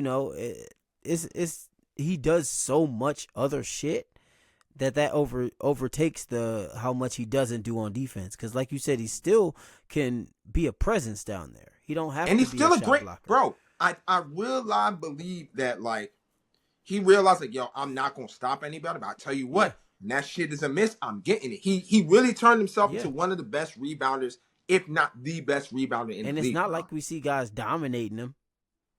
No. we don't see nobody dominating them offensively. Only person I seen really fuck him up though, when he didn't duck the smoke and was healthy, was Embiid. Yeah, but Embiid was a freak, so that makes sense. That makes sense. Embiid was a freak, but that's Embiid is kind of like Shaq. Yeah, I would like to see Embiid versus Shaq. I'd like to see Embiid versus Hakeem, nigga. Yeah, that's what I would like to see. Yeah, but I'm just saying, like, the physicality and size, Embiid matches Shaq way more than Jokic matches Shaq. Yeah, you know what I mean? Like, but and Embiid is just as athletic as that. Shaq. And he can make Shaq that free throw line step. I would wonder how Shaq. But he got a much better jump shot than Shaq. Yeah. So Shaq got to respect when he stick out to that mid range, because Embiid loved that free throw area. I would like to see how he navigate that. Yep. I would love to see how he navigate that against Shaq, because he would. Shaq would bite on those pump fakes. Like Jokic doesn't really utilize pump fakes, but Shaq would be biting on Embiid's. Yeah, you have to, sure, because you got to respect his jumper. Real quick, I want to talk about the Timberwolves. Ant Man. Yeah. I mean, I love his improvement in terms of gaining his jump shot. For a guy to come into the league and that to be your knock, that you're just a freak athlete and that's it. Yeah. And then to the point now where it's almost like his 3-point shot is his greatest weapon as opposed to athleticism. Like, I'm trying to think right now in my mind, like, who was the last guy I really saw do that? And I can't really think of anyone that did that. Came in as like, you should be a slasher athlete and use the shot. Kawhi. Damn, good one. Yeah. Kawhi. Because when he came to the Spurs, he was a slasher, but he figured that jump shot out. No. It is Kawhi. Kawhi. He's the last one. But Kawhi is top 75 of all time. So. Yeah, you're right. It is Kawhi. Kawhi's probably the last one, but it ain't many. It ain't many. It ain't many. You can usually do the other way around, like or not the other way around. Like, your shot will be minimal, like it'll be passable, not to the point where it's like, oh shit, this is his top weapon to shoot me with. Yeah. I mean, what a hell of the most. He made the most threes last year. I'm pretty sure he made more than Steph. What a hell of a shooter. Hell of a shooter. I mean, I don't know if the game to me, that was Cavs game was tough to watch. Probably was still entertaining. That, I mean, the back end, that shit felt like a playoff game. Yeah, that was a great game. And it was crazy because the Nuggets were up and it kind of looked like they were just getting ready to blow them out, and then they come back. They always play well against each other. Like, and that's funny because I was telling Jessica that earlier in the day. I was like, we was going through the games and we was looking at them, and I was like, yeah, but this Timberwolves Nuggets game, those two always play tough against each other. Always. It's always a very, very tough battle because it's like they both. It's like a low key rivalry. Yeah, like, I was just about to say that. Like, is that the rivalry we don't talk enough about? Is that the rivalry we don't talk about? Because Jokic's the best player in the league. I think everybody knows that, but Ant don't believe that. No. I think Ant knows it. Ant is like, oh, that's the top dog? I bet. Let me go cut his head off. That's what I mean. Like, let me go cut your head off. Like, he's that young guy who's like, oh, I can slay. Like, if it was the Timberwolves versus the Warriors, he'd be like, oh, okay, I'm trying to rip their head off. Just like he put him out that 1 year. Yeah, you remember that analogy you used about the young guy that wants to kill the old warrior? That's Ant. Yeah. Ant's the young guy that wants to challenge the old head slayer. He's Goku. He's the old head slayer, bro. Yeah, he's Goku. He kills old heads. Oh, who's the best? Bring him here. Bet. I'll come to you. Don't worry about it. I'll come to you. Where's your battle? Where you want the battle? Let's do it. I feel like great game, and I feel like where the Timberwolves lost that game. I like Julius Randle. I'm a Kentucky guy. I know a lot of people shit on him sometimes, but I love his game. I think it's a good fit for them. I think the game had been tied. It was tied or they were down, up one. But it's just sometimes, like, I question guys' shot selection, Like, he got why? It's just like, why are we forcing up threes early in the shot clock when we can get a better shot, waste some time? I know the concept is like you want to score on a non-set defense, and I understand that. But let's get. Sometimes you need to know, huh? Let's get a good shot. Exactly, time and possession. This is overtime. You guys have been scoring consistently in the half court, so it's not like they're stopping you. Yep. Just get. Why go force up a sidestep? I think it was like a sidestep on the right side, and he threw up a three. And I was just like, bro, that's not Yeah, I'm come on, sure bro. you could hit that. I'm sure you probably hit that earlier in the You probably game. hit that. Yeah, but let's But not shoot that. overtime when your legs are It's dead, like that. time of It's possession. that meme with Patrick Ewing. He's like, "Do you shoot that shot? Do you practice that shot?" Like, Yeah. well, when do you shoot? Why would you shoot that? Like, And I'm pretty sure after that they came down to score the yeah, Nuggets came and scored and took a 2-point lead. But just little young boy mistakes they made that cost him the game. I mean, obviously the ant ejection. yeah. And when he did it, I was like, oh, you fucking. Those are Because I things that saw it live before the whistle. I was like, oh, did he just tap the ball to Jokic's hand? And then I was like, when they called, I was those like, are the things that of why they haven't won the last couple years because of those little young boy mistakes. young boy mistakes, man. So eventually he's gonna have to stop that. And I think the one thing I'll give them, they have willed themselves to 2 Western Conference Finals. For sure. They're still a threat. They one of those teams where I'm putting them as a contender because they're a dark horse. They've been right there. Like, I would trust them a little more than I might trust the Spurs because they've had those games. Yeah. You know what I'm saying? They had a 7-game battle with the Nuggets, so they know what it takes to get through a 7-game series. The Spurs don't know that. So those are the type of teams where it's like they're a dark horse. Yeah. Those are the teams where they're it's dark like, horse. are the Spurs really a contender, or like do they still need a couple years of disappointment to really understand what it takes to be a contender? And I think this is I spoke earlier about Spider having this issue, and I think that I think Ant does too. When you're such a great scorer, but you're not really a facilitator, it's kind of hard to raise your floor. You know what I mean? Like making other guys better, right? You have a high ceiling because of what your personal scoring abilities are, but can you bring the other players up with you? Exactly. And that's why you like facilitators. And I think that I don't want to be obviously Ant should be a better playmaker, right? But even Kobe and MJ, they weren't the greatest, which is fine. You don't have to be. That's why you have 4 other guys but you need one on the with court you. with you. And that's what I was gonna say. I think for the Timberwolves to go from dark horse, because we have to put them as dark horses, because again, they've willed their way to 2 Western Conference Finals. Like last year, I didn't think they were gonna get there, right? Yeah. Granted, they got some favorable matchups, right? They got the Lakers, who don't really have a matchup for Julius. And they got the Warriors, who don't have a matchup for Julius. So, but they still got there. So, I'm not going to write them out because the path may, again, be favorable for them. I think for them to go from dark horse to true contender, they need a point guard to facilitate. Because, again, it's not Ant's natural inclination as a player. And even I think in that overtime, they hit him with a really good double team and he turned it over towards the end. Yeah. If I'm remembering correctly. But that's not his game. That's not his game. That shouldn't have to be his game. They need a facilitator. They need a point guard. He needs a guy who's supposed to move the ball and get him his shots, but also not have the ball be in his hands when those big decisions need to be made. Because he's not naturally, like you say, he's not naturally a playmaker. Run some action to get him the ball and let him score. Right. But in terms of because what I'm thinking about, think about it, right?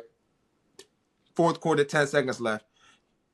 You give him the ball to, or there's 18 seconds left. So you give him the ball at the top of the key. He's going to dribble down to 8 seconds and go, right? When 8 seconds come, if you're playing a Jokic, a LeBron, a Luka, you can't throw a double out the perimeter because they're going to find the open person for a layup.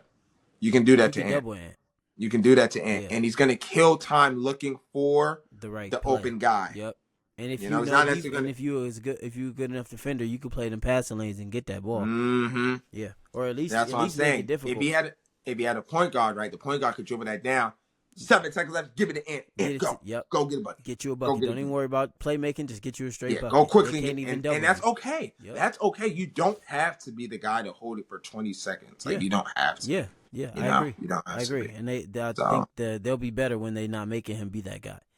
I agree. Like I said, they'll go from dark horse in that moment, and they'll go over to contender and someone again you don't want to play. I mean, even now they're sitting at 6. I still wouldn't want to play them. If I was the Spurs, I wouldn't want to play them. Yeah, they got the experience factor. They got dogs. They got dogs over there. So I wouldn't want to play them either. Yeah. We were talking about 5 players who need to be. We got a couple. Well, we only got 4 on this list, but first, well, we did. You lead the charge. Kuminga. What you thinking? We did say Kuminga. So first one I want to start with 5 players who need to get traded. Trae Young. Mm-hmm. It's unfortunate, but I think there's sometimes I think with certain players and organizations where it's like, yo, change of scenery is just best. And for 3 of these guys I'm gonna name, I think they're at the kind of point where a change of scenery may be the best thing for them. Mm-hmm. The Hawks are a really weird situation, and the reason why they're weird is they have built a team that just needs a true number 1 scoring option to plug in, and that team could could be really fucking scary. They need a Durant type. Like how the Rockets got Durant, they needed him. A guy like that. Could be really fucking scary. Which Trae is that, but he can't. But that guy can't be the point guard. But that's what makes it weird. That's what makes it weird. They need that true number 1, and Trae can be a number 1. Like he's done it before, but there's something that just is not clicking in team. And what really made me notice it is a couple of days ago they played the Knicks, and the Knicks were kind of whooping their ass. But then it came down, Atlanta came back, and towards the end of the game, they tried to run a 2-man game between Jalen Johnson and Trae Young. And it was so weird. So, there's like a natural hierarchy. Like, Cavs, Donovan Mitchell's probably going to take the last shot, Rockets, you kind of want KD or Sengun. Probably KD to take the last shot. Warriors, you want Steph to take the last shot. You're kind of assuming that with the Hawks, you want Trae. But Jalen Johnson has been on such a his growth. I was a fan of him when he was like at IMG, and then he went to Duke. Even though he left Duke early because of some other shit, but I've been a fan of the kid. I thought he was a great double machine. I thought last year if he didn't get hurt that he would have been an all-star. He's going to be an all-star this year. But I didn't know he could facilitate the way he can. I didn't know he had that passing. Yeah, I didn't know he had that in him. His growth has kind of made it where Atlanta, the organization, was like, you know what? Do we really need Trae? No. Like, do we need Trae? No. And it's kind of a fucked up situation in a sense because they have a number 2 wing. Jalen Johnson can be your number 2 option. You have Trae Young's not a great defender. So you have a guy like Dyson Daniels, great defender, great size, great hands, great anticipation, great recovery. Yep. You have a bunch of bigs, right? You got what's his name? Okongwu, who just had a monster game the other day. Like, I forget who was playing. He had a monster game, fouled out, but he had a crazy stat line. You have all these pieces that just need okay, we need a leader. We need a guy that can be the number 1. And not saying that Jalen can't be it, but right now I think Jalen would be better served being a number 2. Yeah. Your number 2 guy who can be I love Donovan Mitchell. Donovan Mitchell. 1. I think Donovan Mitchell can play your 1 option, but he's better at your number 2. I think that's kind of where we are with Jalen. Yeah. Not saying he can't develop into it, but right now, today, that's where he is. Yeah. And it's like, oh my God, you have Trae Young. He's a facilitator. He's a scorer. And there's just some disconnect. Like that 2-man game, they both deferred to each other. Like Jalen got the ball, but then he didn't want to take the shot because, it's not his team. So he deferred to Trae Young. Trae Young, they ran it again. Trae Young, held the ball, and then it led to a turnover because he didn't take the shot. He wanted to get back to Jalen. So it's just it's weirdness. And I feel like it's kind of to a point where it's like Atlanta, those others low-key play better without Trae. They do. I don't think they've for the won past few years. I don't think they've won a game yet since Trae's been back, I believe. I could be wrong about that. I just think I don't think they have. I think he's overstayed his welcome. It's not his fault, but I think Atlanta did a shitty job of building a team around him for so many years to try to give him Dejounte Murray, which to this day I still don't understand. I don't know who signed off on that and thought that was going to work. Yeah. But anyways, I'm glad that we got rid of him because of what we ended up getting. Yeah, and I think they just did a really bad job building around him for so many years, and it's just sad because finally once he got the team, it's now you're kind of the problem, and it's kind of fucked up because I feel like again last year I feel like I was scared to play Atlanta in the playoffs because of all the wings they had and Trae Young. When Jalen Johnson went down, I kind of felt like Atlanta was like, fuck it, we blowing this shit up. We trained DeAndre Hunter. Yeah. I think Trae needs to go. There's a bunch of teams that could use Trae right now, right? I think Minnesota, he'd be perfect in Minnesota. I think he'd be perfect in Houston because they need a point guard perfect too. In Houston. I think both of those teams, if he went to either or, would be great fits for him. He'd still be great. I don't think Houston would have to give up a lot either. not of their real I talent. think he'd be They great could in give both up a those Reed Shepard. situations. They could give up, a couple guys, but they wouldn't have to give up like The their best house. players. You Yeah. keeping them in, you keeping Jabari, so you keeping Sengun, so you wouldn't have to give up none of your top guys. Eason. Yeah, he Yeah, could y'all go. can get the fuck. He could go. Sorry, Because but y'all can get the he fuck. not going to give me more than Trey going to give me. But I'm saying those are great. If can you imagine an Ant and Trey backcourt? Yeah. Oh my, Ant's life would be so fucking easy. Yep. That would be so. because Trey lead the league in assists almost every year. So I think that would be if Trey could find his way to one of those two. Whether it's, I think this year he has a player option. Mm-hmm. If he could take one of those two and go over there, I think that would either of those teams. I would love to see him in Minnesota.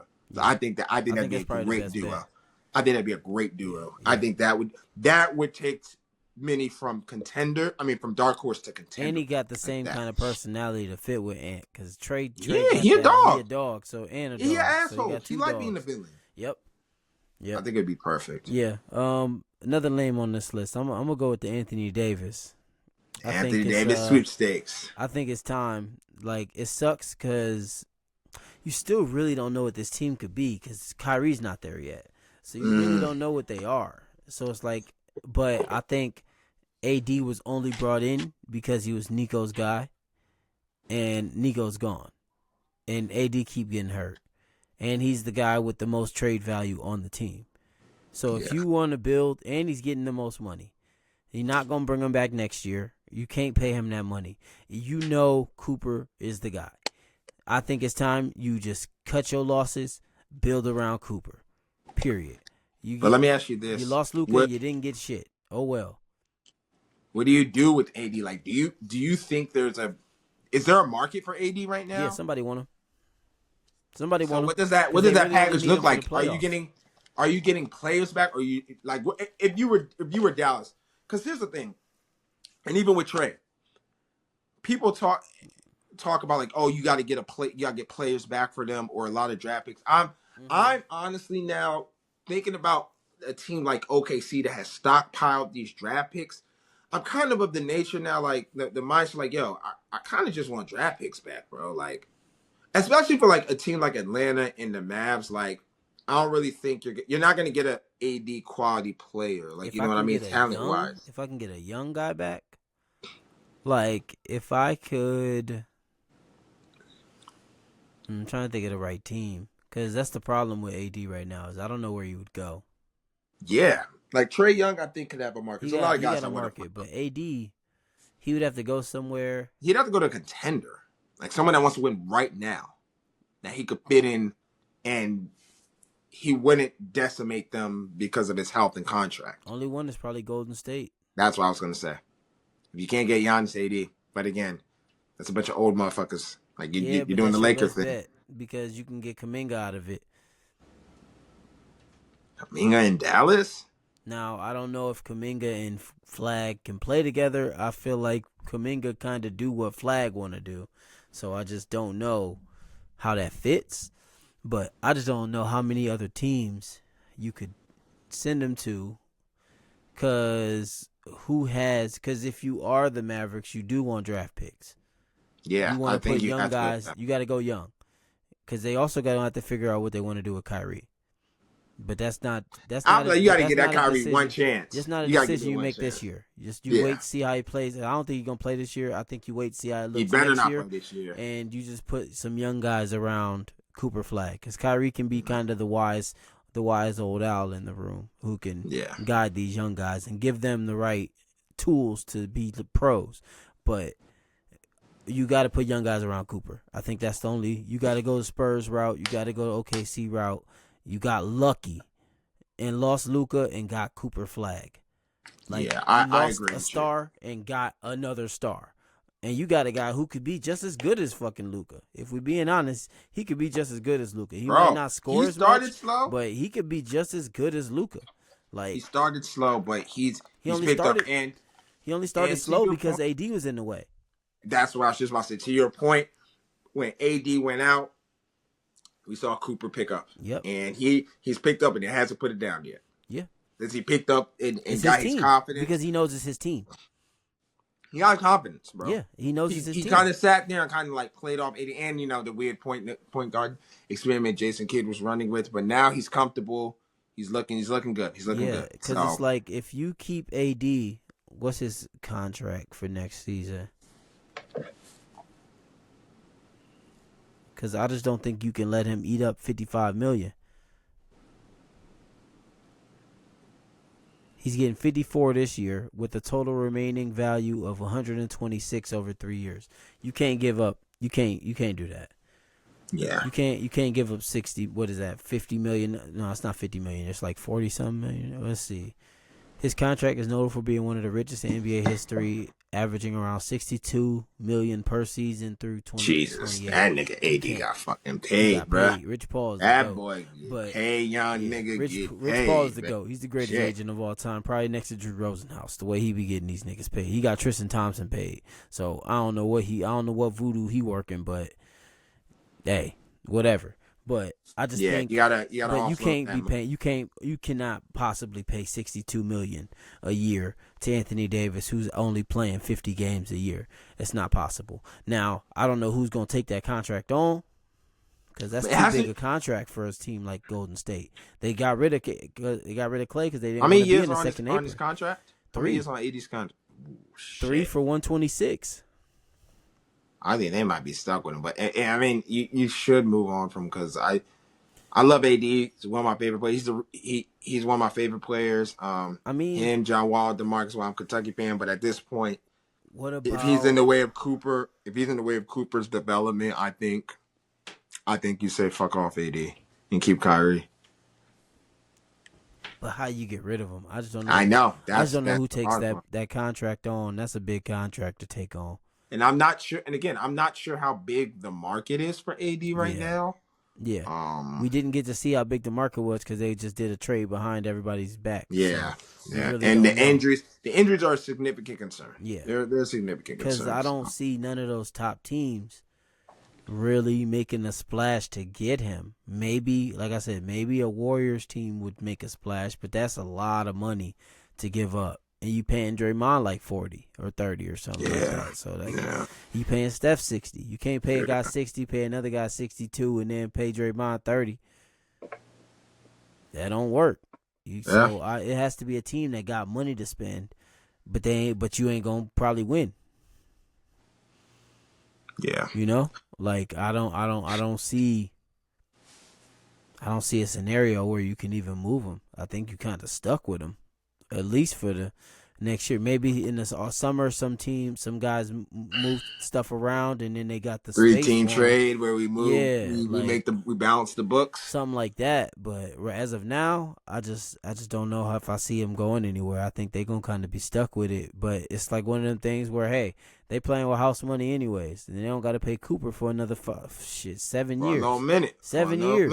He don't get no Supermax money for 7 years. So everything before that is manageable. You know what I'm saying? So I don't know where they going. But if you can get as many draft picks as possible, start gathering up draft picks, because you're gonna need them. You're gonna need to find guys to put around Cooper Flag. Period. Because he's the guy. He's the guy. Agreed. They got lucky and got another guy. Agreed. Yeah. Agreed. And we got Ja and Zion on here, but I feel like we beating a dead horse with them two. Yeah, those two, man, they need to. Ja needs to mature up. I think we all know that. I don't think nobody gonna want him unless he is more mature. His game needs to develop more. I think he's still the same player that we all were fucking with earlier, like the cool one dunking on Wemby and all that shit. But now it's to the point where guys know you're a slasher, you're a 6'1" slasher. How much longer can you keep doing that? Yeah. And then Zion just that nigga just. Yeah. Derek Queen is gonna the same way Jalen Johnson is kind of pushing Trey out. I feel like Derek Queen has a similar feel to the game as Jokic and Sengun, right? Those bigs that they're not unicorn guards breaking you down like a KD. They're doing the traditional back you down and then some handles in there. But all three guys have an amazing feel for the game. Derek Queen has an amazing feel. He's a guy you can build around. Yeah. And I think at this point, you're kind of like, if I'm the Pelicans, I'm like, okay, I'm going to I'm gonna get Zion healthy enough to play some games and build that market for him. And then he got to go. And then he got to get out. Yeah. Then he got to get out. But I think that's that market what I would is do. already dead. Not if he starts balling out. It's not dead. I won't say dead. I think, but it's not what it was a few years ago. Same way I was saying with Trey, I think a change of scenery for Zion will do him wonders. Yeah. Remember, Zion always wanted to play in New York. So maybe he can go if he Brooklyn. can find his way out of New Orleans to some big market where he wants to go. Go get you try to go get a young boy, Cam Thomas. Get you a scorer. Go get somebody who can get buckets. He need to take 30 shots to get 30 points, but he could get buckets. You know what I'm saying? So you could put Zion in. You could put Zion with the Brooklyn and Brooklyn try to figure that out with Michael Porter Jr. Yep.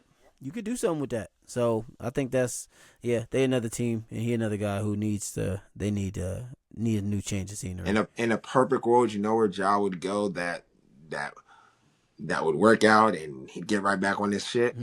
Miami. Everybody say that, but I don't know why everybody say that. The discipline. Granted, I don't know if Hat can team that YN. Listen, I don't know. I don't think it's nothing that old white man can teach Ja that he would be receptive to. Yeah, that's the only. In theory, Miami yes. culture. Yes, but I think he just needs. I don't know where Ja could go to mature. I don't know what. You mature on your own. It don't matter where you at. Maturation. But it's not working. It's not working in Memphis. But it's because he got the keys at 19 and he been able to do whatever he wanted. It's the same thing with Luka. Didn't they have that problem with Luka? They was like, he's not mature. He's not growing. He needs to go. Like, I think that was just bullshit. For sure. But I'm saying that I'm sure it was a part of it because he was drinking a beer. You know, he was drinking a beer in the hallway, and it's like little things. But those little things become big things when they want to get rid of you. True. That's like, yeah. I think with Ja, two things that I think we didn't give enough appreciation to. Dylan Brooks gave them that edge, that culture, that successor of the grit and grind from Zach.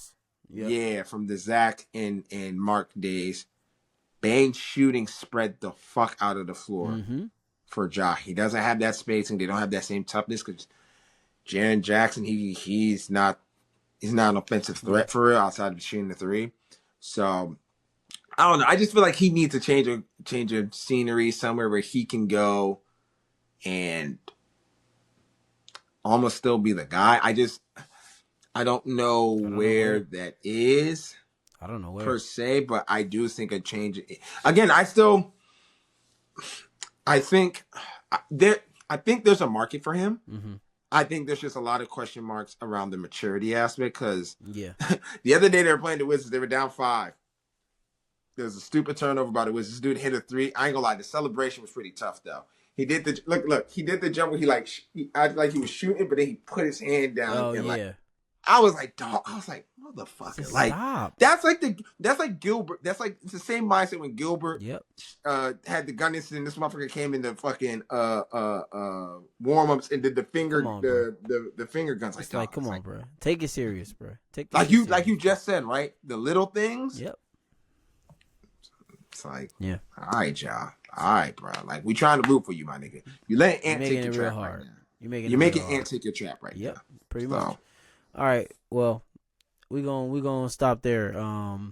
We'll be back. We'll be back next week. It's so much to talk about basketball. Too much to talk about. Man. We could keep going. I could do this for hours and hours.